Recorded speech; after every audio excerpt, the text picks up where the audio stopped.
Salve galera, eu sou Sérgio Zanck, ator, produtor e diretor de teatro e audiovisual há mais de 15 anos e esse é o MAN, Método Atores Multiplataformas. E o que é o MAN? O que é esse método? Justamente é um método de investigação, de treinamento e também de entendimento desse mercado da atuação.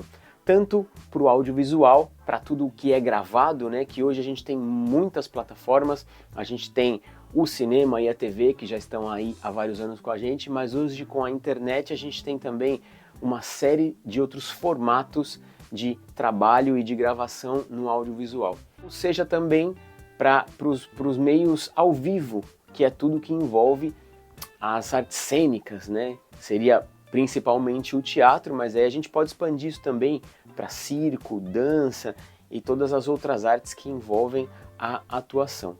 E no MAN a gente tem um compromisso, a gente tem uma missão com você que é de ajudar a destravar a sua carreira. E ajudar a destravar a sua carreira com conceitos muito simples. A gente está falando nessas séries sobre o entendimento desse mercado e desse meio do audiovisual, do teatro e da atuação.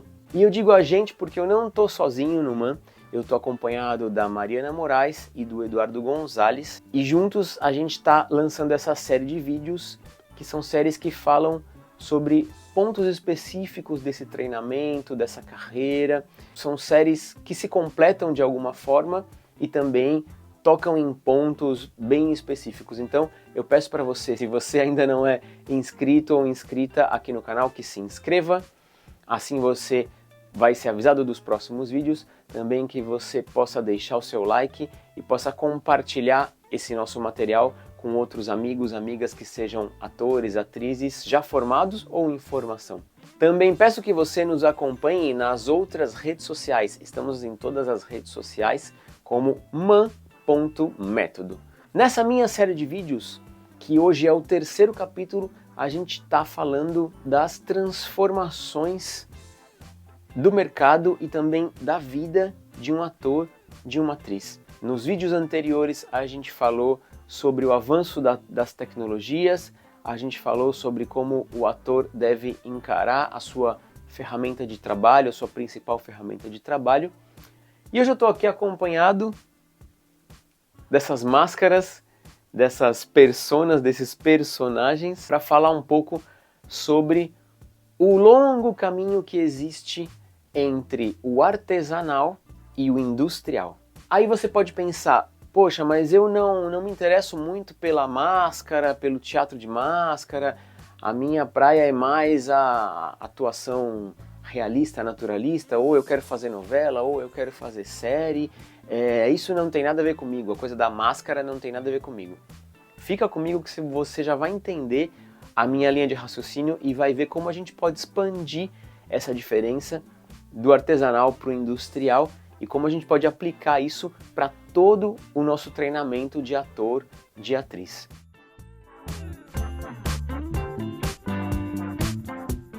Além disso, as máscaras estão aqui como um símbolo, mas a gente pode expandir também essa lógica do artesanal contra o industrial, não só para a nossa interpretação, mas para todas as etapas de um processo de criação de um conteúdo. A gente pode, como ator ou atriz, fazer um treinamento visando entrar em uma grande produção, mas a gente pode também pensar em como produzir os nossos próprios trabalhos.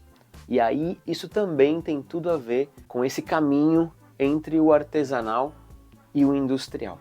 Então vamos começar um pouco pensando esse conceito do que é o artesanal e do que é o industrial. Eu trouxe aqui as máscaras como esses símbolos e que também podem ajudar a gente a materializar essa ideia. E justamente eu vou contar um pouco a história de cada uma dessas máscaras e vocês vão entender onde eu quero chegar.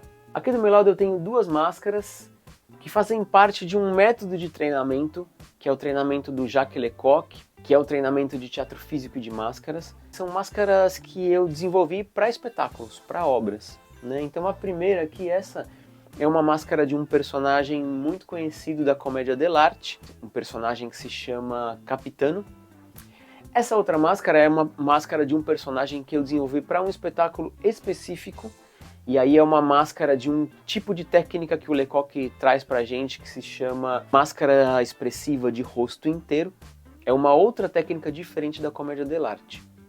E aqui do meu lado eu tenho outras duas máscaras que certamente vocês já conhecem e daqui a pouco eu vou falar um pouco mais delas. Bom, essas duas máscaras são duas máscaras artesanais feitas à mão. Então eu mesmo fiz essas máscaras, então eu como artista, como criador, eu participei de todas as etapas do processo de criação e de fabricação dessas máscaras. Essa primeira é uma máscara em couro, essa segunda é uma máscara em uma técnica que a gente chama cartapesta. Então essas máscaras envolvem um processo de produção que demanda você fazer um molde, primeiro tirar um molde do rosto do ator ou da atriz. No caso das máscaras de couro, a gente faz um molde primeiro em madeira ou em uma massa que a gente faz também com uma liga de madeira, né, com vários elementos. A gente faz uma massa, faz um molde, depois tira a máscara com o couro. No caso da cartapesta, um processo um pouco parecido. A gente faz um molde primeiro de argila e tira um contramolde em gesso e depois faz a cartapesta no gesso. Fazer uma máscara dessa, você tem que ter conhecimentos de mascareiro, conhecimentos de artista plástico, na verdade. É um processo longo e é um processo que você vai aí desenhando cada ponto da máscara. Então desde a primeira ideia você faz um esboço, faz um modelo e vai ajustando exatamente como você quer que esse personagem pareça na sua obra. O que você vai ter com isso? Você vai ter personagens que são primeiramente desconhecidos, né? Porque você está criando ele do zero. Essa máscara que vem da comédia dell'arte, que já é uma tradição antiga, talvez você olhe as linhas dela e você... já vi essa máscara em algum lugar ou alguma coisa parecida, né? Porque já é uma técnica que já tem séculos de existência. Então, mais ou menos, cada máscara tem as linhas parecidas. E também a comédia dell'arte trabalha isso dos estereótipos. Então, cada personagem tem os seus estereótipos, tem as suas linhas. Um capitano, que é esse personagem, vai ser muito parecido com os outros capitanos, né? É uma máscara que, ainda que seja artesanal, ela tem certas linhas que você pode conhecer. Essa já não. É uma máscara muito específica, né? Talvez você olhando para ela... você possa ter sensações, pode pensar quem é esse personagem, mas isso tem a ver também com a parte mais subjetiva, né? E foi a gente criou ela pensando em um personagem que vai desenvolver certas ações, mas é um personagem desconhecido. Agora, a gente passa para essas, eu conto um pouco as histórias delas também, e aí a gente vai cruzar essas duas histórias e vamos ver onde isso vai dar, pensando nessa questão do artesanal contra o industrial. Essas duas são máscaras muito conhecidas, né? Muito provavelmente você já deve ter visto elas por aí. Essa primeira é uma máscara de uma série que ficou muito famosa, que é uma série espanhola, que é A Casa de Papel, né? É uma máscara que foi desenvolvida para a série, foi desenhada para a série, foi criada para a série e é inspirada no rosto do pintor, do artista plástico Salvador Dalí. Vai já percebendo quantas camadas tem aí, camadas de informação, né? Então, era um artista, é um rosto de um artista, Salvador Dalí. Foi criada para uma série de TV, ou de streaming nesse caso, né? Que também ficou muito famosa. Essa outra é uma máscara de um filme, que é o V de Vingança. O roteiro dele foi inspirado em um comic, em uma revista, uma história em quadrinhos. E essa máscara é inspirada na máscara que já tinha ali no quadrinho, que por sua vez foi inspirada em um personagem histórico, um revolucionário da Inglaterra, né? Não vou entrar muito em detalhes, mas também só para ilustrar que essa máscara também é uma máscara que carrega muito significado. E pensando na construção dessas máscaras, né? Elas são máscaras industriais. Essas duas máscaras, eu comprei. Eu comprei numa loja de máscaras, numa loja de fantasia. Elas são máscaras que são feitas em plástico.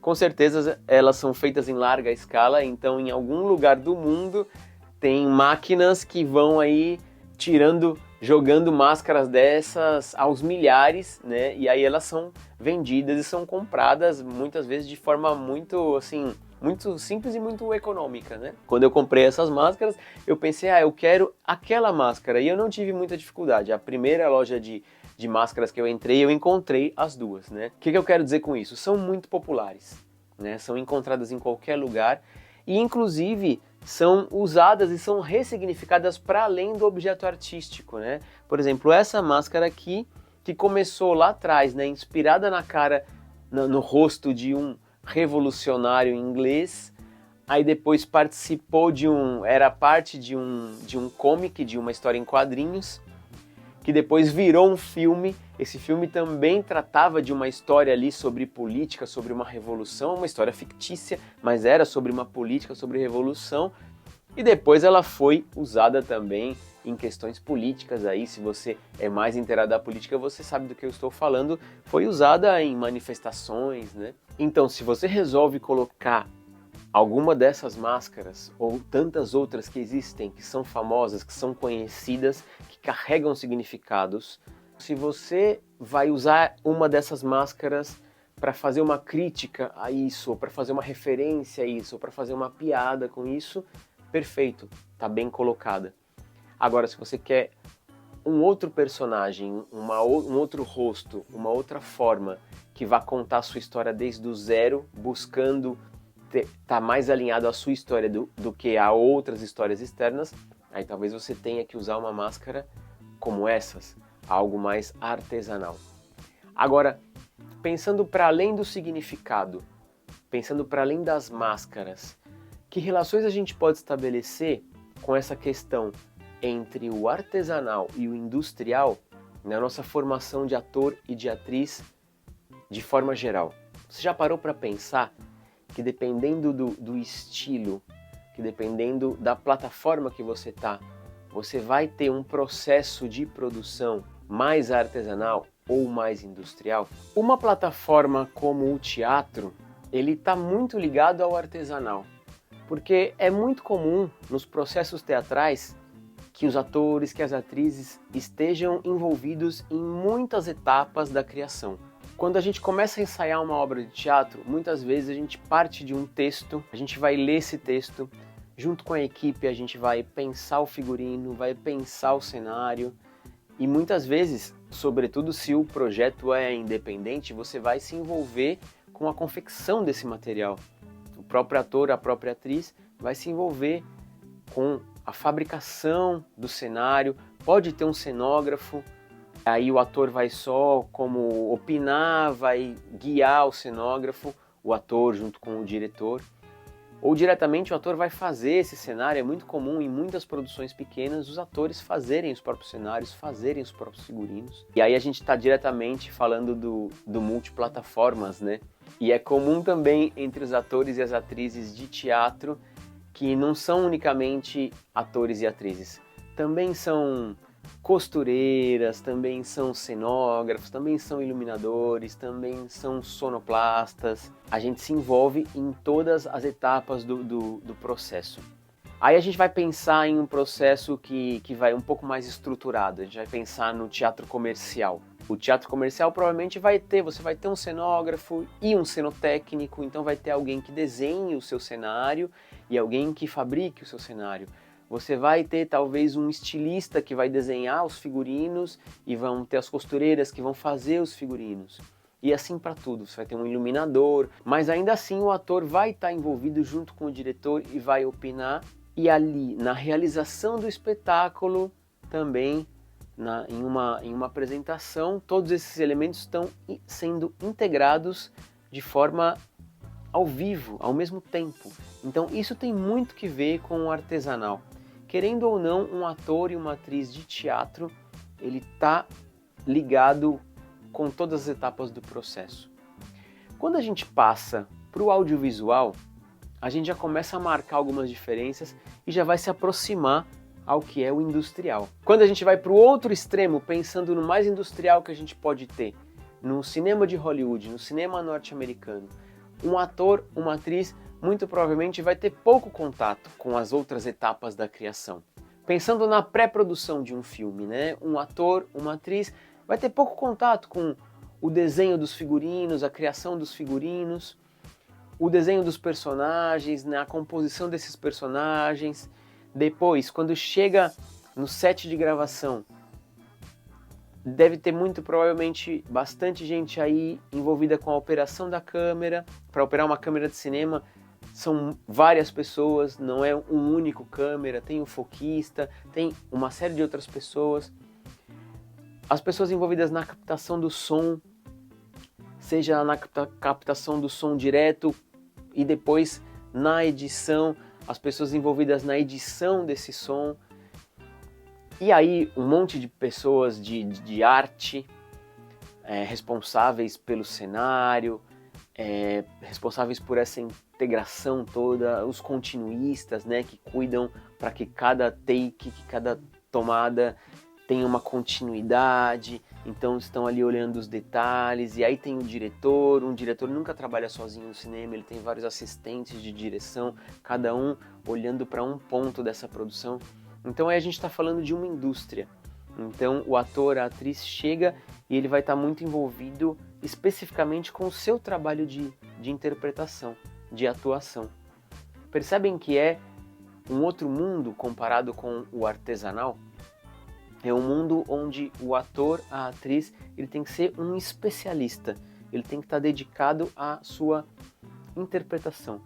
Claro, ajuda muito se ele sabe partes desse outro processo, se ele entende toda esse mecanismo, todas essas peças da engrenagem, porque quando estiverem acertando a luz, ele já vai perceber onde ele vai ter que se posicionar, quando estiverem acertando a câmera, ele já vai perceber e vai facilitar muito as indicações do diretor e vai facilitar muito todo o trabalho. Nos trabalhos mais industriais, por dizer de alguma forma, os trabalhos mais industriais esperam que o ator, que a atriz seja um técnico mais.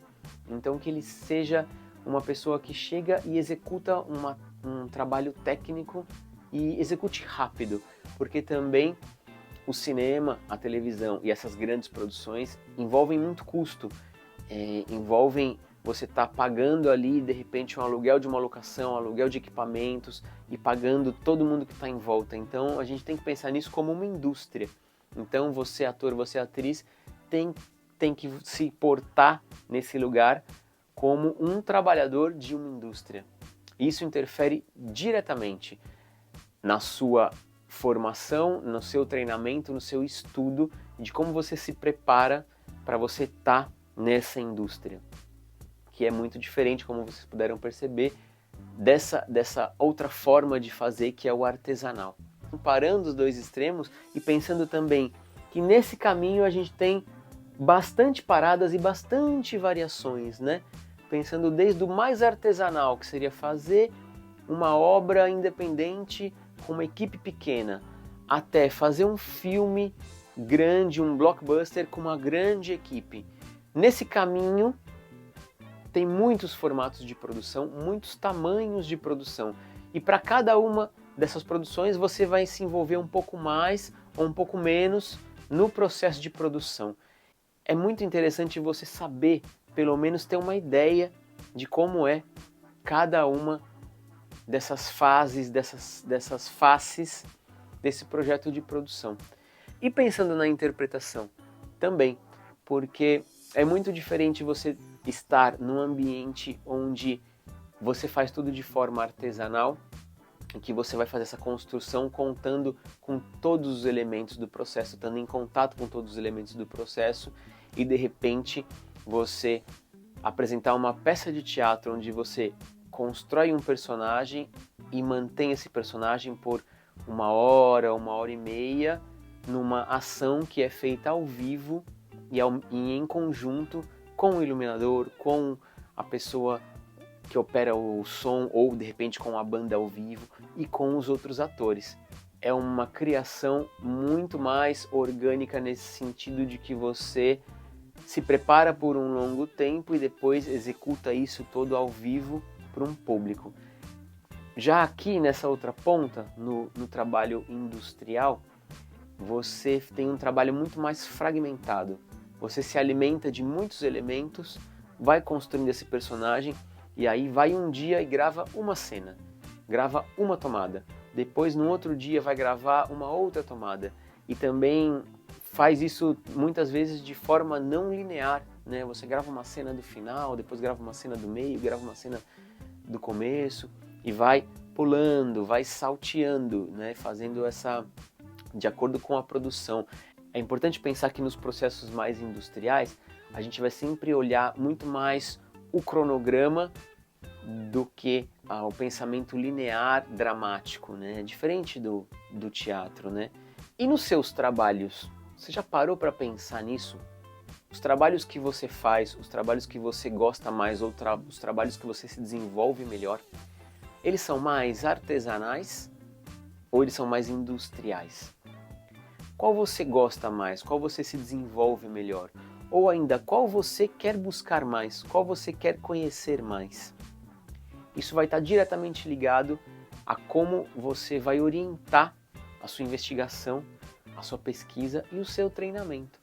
Você vai buscar saber mais sobre todos os detalhes de uma produção ou você vai buscar um ou dois campos desse trabalho e se tornar um especialista nisso? Por exemplo, eu vou ser ator e vou ser maquiador e eu vou ser especialista em maquiagem e vou ser especialista em interpretação e vou tentar circular no mercado como maquiador e como ator simplesmente. Isso está totalmente ligado a como você conduz a sua investigação, o seu estudo e a sua formação. E um último ponto que eu queria dividir com vocês é que essa relação entre o artesanal e o industrial não está ligado com a qualidade. A gente pode ter trabalhos artesanais muito bem feitos, muito elaborados, e pode ter trabalhos industriais que não sejam também muito bem feitos, porque a gente tem uma tendência, talvez pelo mercado, que uma coisa mais industrial vá ser melhor que uma coisa mais artesanal. E isso é uma falsa noção, porque existem trabalhos que são artesanais e são lindos, que são muito bem feitos, e que por serem artesanais muito dificilmente vão ser igualados, são trabalhos únicos, como também tem trabalhos artesanais que são mal feitos, que são feitos de qualquer jeito, que são feitos sem muito esmero, e isso a gente reconhece meio que subjetivamente. A gente olha para alguma coisa e fala, não sei, isso parece amador. E às vezes a gente confunde esse conceito do amador, né? Que o amador, na verdade, é o que faz por amor, não é o que faz mal feito, né? Não é o que faz sem saber fazer.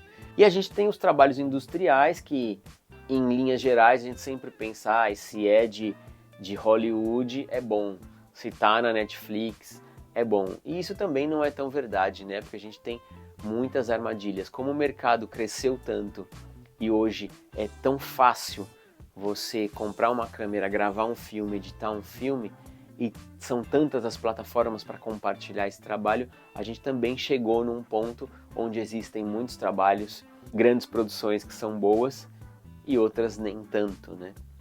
E aí a gente começa a entrar também numa questão de gosto, uma questão de subjetiva, se você gosta menos ou mais. Mas é muito importante a gente separar essas questões de gosto e separar de que se está ou não bem feito tecnicamente. Porque para nossa formação, poder fazer uma análise fria, técnica, se uma produção está bem feita ou nem tanto, é muito importante. Bom, até aqui chegamos com esse assunto de hoje. Espero que vocês tenham gostado. No próximo vídeo, a gente vai falar um pouco sobre uma questão muito específica da atuação e que interfere diretamente no nosso treinamento, que é a atuação de fora para dentro ou de dentro para fora. Com certeza, se você é ator e atriz, já passou por esses questionamentos e sabe do que eu estou falando. Siga a gente nas redes sociais, man.metodo, e a gente se vê no próximo vídeo.